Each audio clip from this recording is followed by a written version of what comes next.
Morning, the most news in the morning, period. Weekdays 6 Eastern. Before her speech last night, you said that you were not going to attack Governor Palin. Are you feeling a little differently this morning?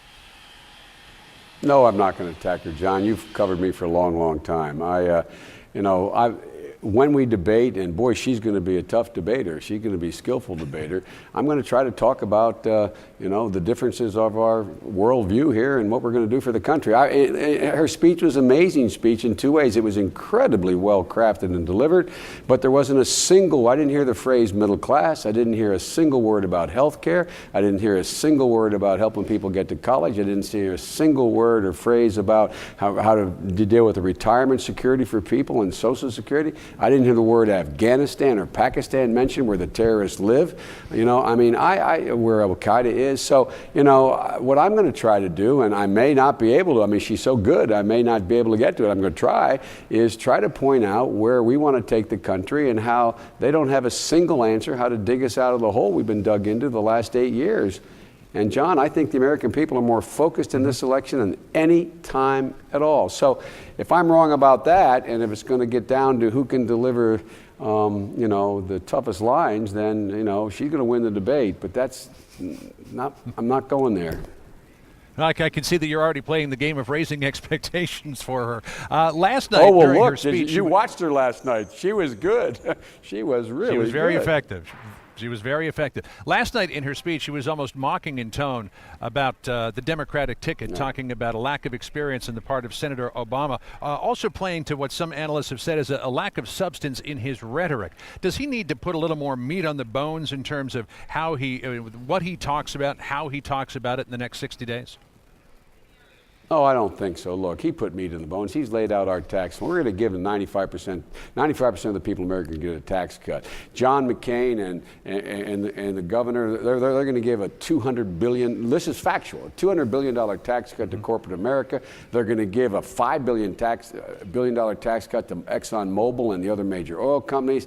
Look, if you're making under $250,000 a year, you're going to do very well under the Democratic plan. You're going to do very badly under the Republican plan. And besides that, as I said, her sister and brother-in-law own that gas station. They should vote Democrat if they're small businesses, because not a thing in the proposal that the Republicans have is going to help them. We help them. We provide health care help. We provide help to get their kids to college, et cetera. So I think, Barack has laid this stuff out. It's just a matter of breaking through. And look, we got time here to exactly do that. I'm not worried about that. Senator, now that the campaign is fully launched here, a lot of people are asking a number of different questions about experience, background, things that have happened over the last few years. One of the big items that's on the agenda here is that of change, doing business differently in Washington, the influence of lobbyists. Yep. And I know that your office has had contact with the lobbying firm, of which your son is a member. Your son Hunter is a member. And I want to ask you, has he ever lobbied you directly? I can look you right straight in the eye and guarantee you my son has never, ever, ever lobbied me. Right. It's and we've never talked about a single client that he has had, and he only has a few clients anyway. So this is. But I understand it's fair game. Yeah, Senator, is it even appropriate for your office to be doing business with the firm that employs him?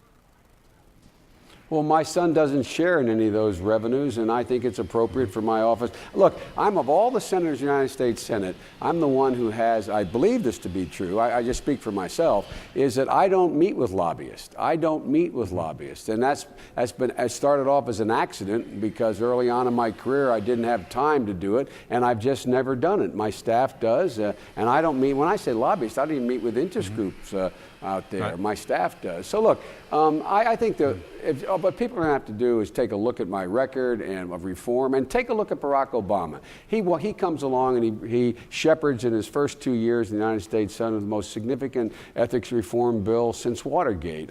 Look, if this is about reform, I don't have any problem about how we're going to win that race. And think about this. The only thing these guys are talking about, our opponents, is this idea of reform. reform. Well, where have they been all the last little bit? And what are they going to do about digging us out of this incredible hole that middle-class people will find themselves in, and we find ourselves in the world?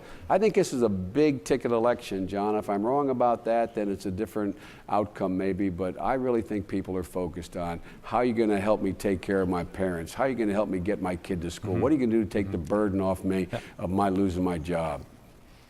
Senator, it's great to talk to you, and I hope that we'll be talking to you a lot more in the course of the next 60 days. And looking forward to that debate on October 2nd. I'm sure we will, John. All right, well, Senator, I'm not sure I am now after seeing it. Thanks. You're raising those expectations again. Thanks, Senator.